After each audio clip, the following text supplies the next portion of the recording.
one of them. And at the building we're going through, I'm like, what are they going to do with this building? They're like, well, they can't destroy it. It's so polluted. They couldn't cart this stuff away, so they have to leave the building. And we're running around with cameras in this building. But it's just, you know, the chemical revolution was, you know, the 50s, and it's like we still can't get past that. We can't go, hey, we can create things that are even better. And we can still make money off of them, and we can still, I guess the oil companies will have to control the market, you know, because that's how they design it. And that's, I think they're afraid of. They're afraid of giving up that power and changing it to a different paradigm. And, you know, one way people can do that is by educating others and by getting healthy, you know. Well, that's right. And what you're talking about are changes that are so disruptive to the balance of, well, they call it the balance of power and technology. And to me, it's completely out of balance. But they're so disruptive that they can't even foresee the kind of change. And the only thing they see in that change process is all bad for them. Mm-hmm. So they'll do They're just about... afraid of it. Oh, absolutely. They're afraid of change. They're afraid of that kind of change. They don't know what would come of it, but they're pretty sure that they would lose most of their ground that they have, that they control. They're like little kids standing on the high dive going, if I jump, it's all over. And you don't realize when you jump, you just land in water. Well, that's exactly right. I mean, I know some people that have some technologies about hydrogen and things like this, and it's virtually impossible to get that commercialized right now because no one is willing to take the first step. No one's willing to take those first steps that are so necessary to get this stuff going.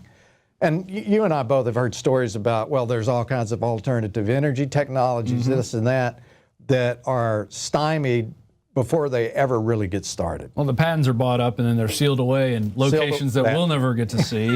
Absolutely. And I'm sure that there's working generators in all these houses of the people that own the patents now. Oh, yeah. And they're having free energy. I have no doubt about that. Yeah. But it's so disruptive that these as George calls them, rascals, will do just about anything in their power to prevent these kind of changes from happening. Right. And totally agree. It is unfortunate. It's unfortunate for us. Yeah, I agree. Now, you're in Colorado. I am. And you guys are working on a great experiment right now. And it started in January. And you're not even involved in the marijuana industry at all. No. But I have to ask, I mean, as a businessman, you talk to other businessmen in Colorado, probably some who are in the industry. What are they telling you? Well, they're loving it because their sales are out of sight. You know? And Colorado itself is going to experience marijuana tourism. I think the legalization of that kind of thing at this point is, I mean, there are people on both sides of the coin. Some people will go, it needs to be legalized because that way you take away all of the, you know, the underground economy that's associated with it. It becomes more out front.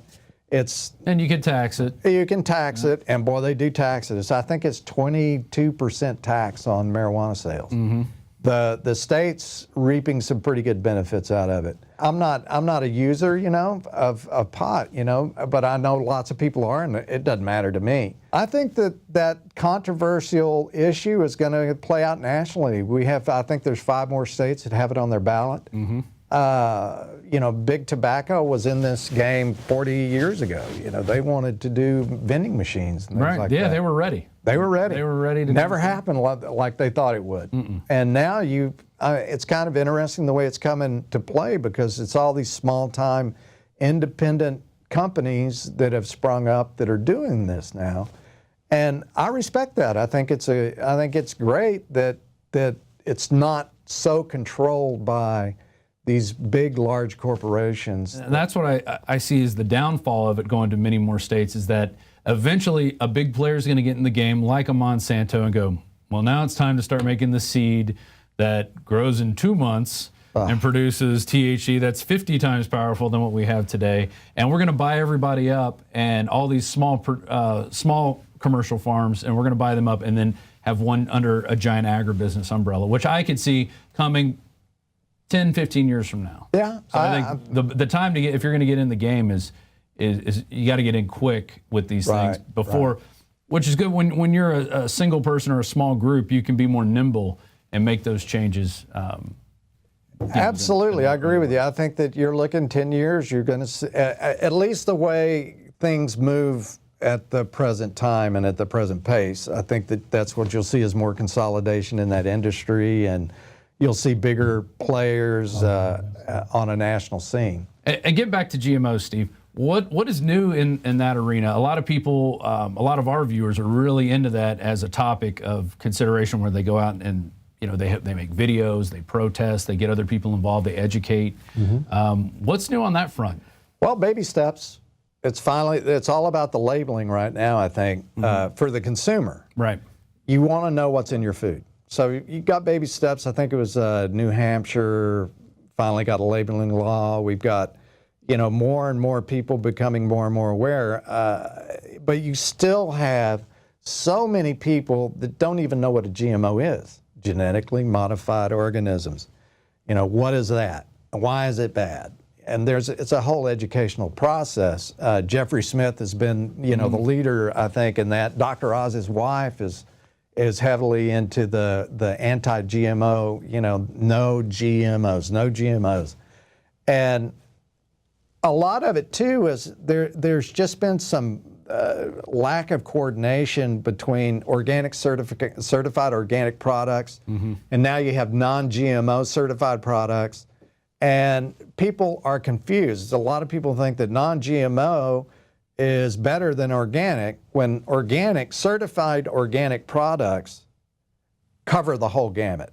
They have to be non-GMO, no pesticides, on and on and on. It's a highly regulated certification process. But a non-GMO could have tons of pesticides in it. Absolutely. Be grown in depleted soils. That's lots of fertilizers. Exactly right. Exactly right. There's no stopping these guys. It's a marketing ploy. Non-GMO can mean chemical fertilizers, weed killers, all kinds of stuff. Whereas organic, you can't use any of that. Right. That's very, very regulated. I mean, we're actually an organic certified facility, so we have the paperwork trail in organic certification is exhaustive, extensive. It wears you out. But is it worth it? Yeah. I mean, we're all about transparency in our company, and I think every company should be about that. I think that everybody should label their products truthfully. They should tell the customer what's in it. What it means to them, it's just a whole. It's like they tell us, what have you got to hide? That's right. They always tell us that, so they can snoop and look at our emails and track our phone conversations. Sure. What have they got to hide? I mean, if these products are so good, just put a label on it and let people decide. That's exactly right. And I would like to have more and more disclosure. I would like people to open their mind up to the reality the reality of these whole green revolution type propaganda exercises. The green revolution started in the 50s, and it starved entire populations. GMOs, same type deal, much more dangerous. Yeah.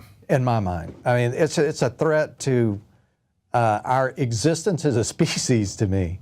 And there's scientific evidence that comes out all the time about GMOs, and yet it's all discredited, in the media. Right. A few months later, well, maybe they didn't quite have enough rats in the study that had tumors, so we can't say that there were tumors, even though there's pictures of tumored rats who are eating GMO corn.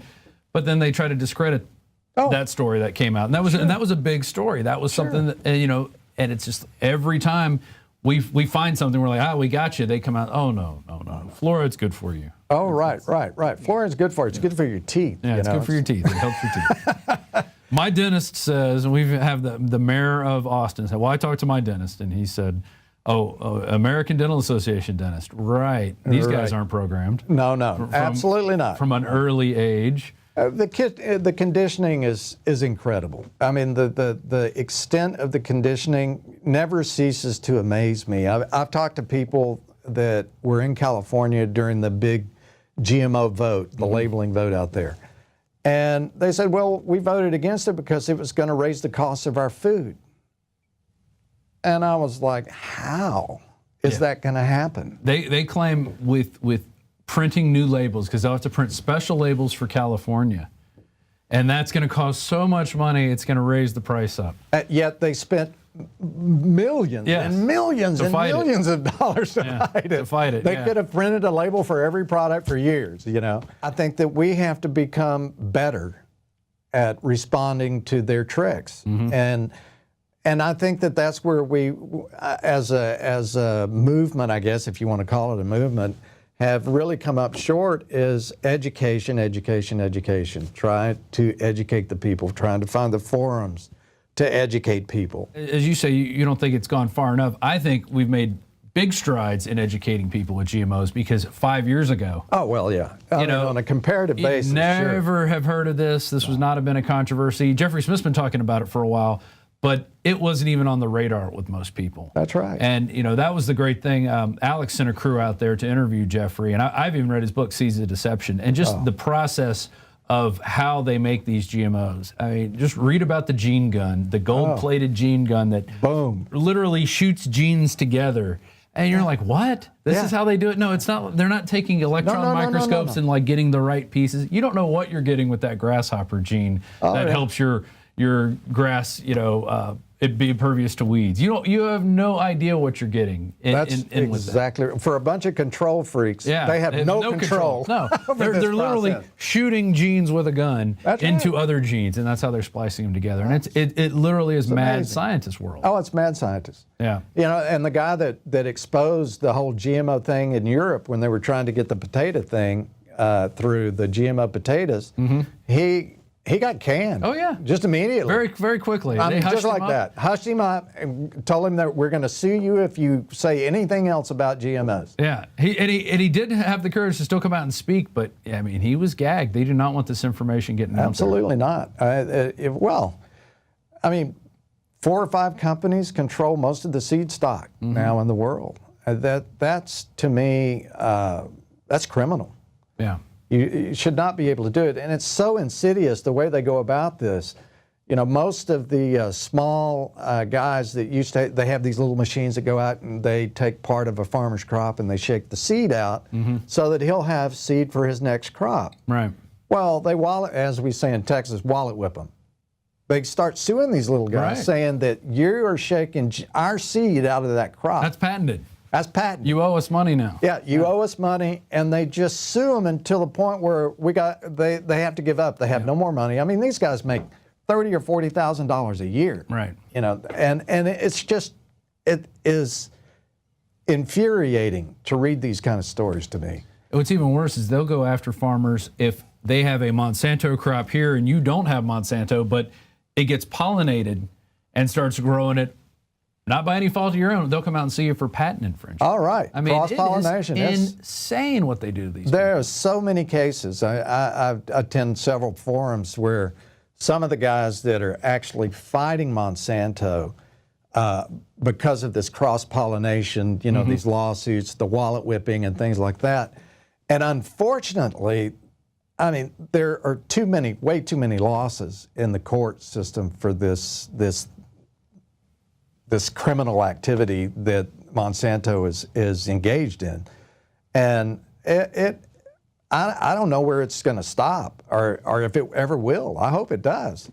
But right now, the court system is clearly on the side of the corporate interest. That's who funds the judges. We right. did a report on that. Judges are funded like NASCAR drivers almost, and it's with giant corporations, so they're always going to side with them. Absolutely. And I think that it's like you said, we have come a long way. There's a longer road ahead. I totally agree. We'll leave it on that for now. Right. Thanks for joining us, Steve St. Clair from Inner Health Botanicals. Alex Jones here to tell you about how you can help spread liberty worldwide while also enjoying what I have found to be the best tasting 100% organic coffee on the planet. For more than a decade, my favorite coffee has come from the high mountains of southern Mexico, where the Chiapas farmers grow their unique shade-grown Arabica beans. We have now managed to secure these sought-after beans in a highly customized blend. Discover and try a bag of the Patriot Blend 100% organic coffee at InfoWarsLife.com. This coffee gives you a long, smooth pick-me-up for hours without the headaches and heartburn that so many other coffees give me personally. Hands down, this is my favorite coffee, and it's taken us years to secure connections directly to the Chiapas Mexican farmers. Drop by the site today, order a